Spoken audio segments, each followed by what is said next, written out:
Canelo knocked down and punished the very brave Ryder and scored a wide victory. Akron Stadium, Zapopan, Mexico.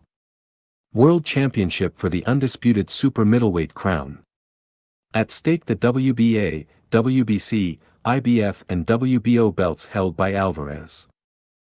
It is incredible that some prestigious experts and professional boxers considered that John the Gorilla Ryder had a serious chance to upset Saul Canelo Alvarez, whom the matchup favored completely stylistically speaking and, on top of that, is clearly on another level. Well, as was logical, Canelo was far superior to Ryder, punished him harshly, knocked him down and beat him by wide unanimous decision, 118-109, 118-109, 120-107, although it must be remarked the extraordinary courage shown by the British fighter. Canelo took the initiative and sought to land right overhands to the head and left hooks against his southpaw opponent's liver, while Ryder stepped back looking for the moment to suddenly close the distance and work with his hooks and uppercuts. In any case, it was Alvarez who was more successful, since he was picking power shots cleverly against a boxer who was following the opposite tactical plan to the one that suited him. By constantly moving backwards, he was giving up for too many minutes a close-distance approach that was the only one in which he could achieve some success. In addition, from the third round the gorilla had to deal with a severe nosebleed that bloodied his face during the rest of the bout. Sometimes Ryder found moments to surprise Alvarez, who was pressing him firmly, with a left uppercut, but in general he was hit without being able to offer the necessary response, and Canelo controlled the actions from mid-range with his jab, his right hands and his hooks to the torso.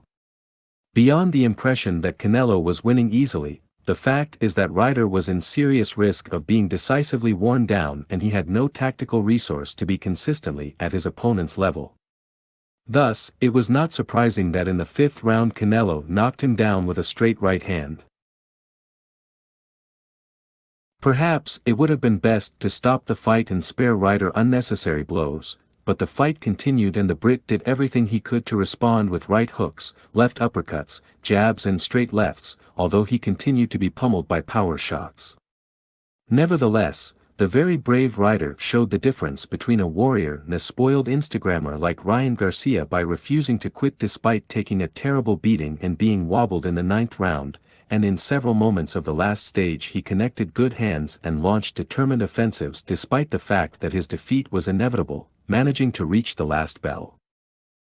At the moment it seems that Canelo is focused on facing Dmitry Bivol again next September, a fight that the Russian wants at super middleweight in order to aspire to conquer the 4 world belts of the division.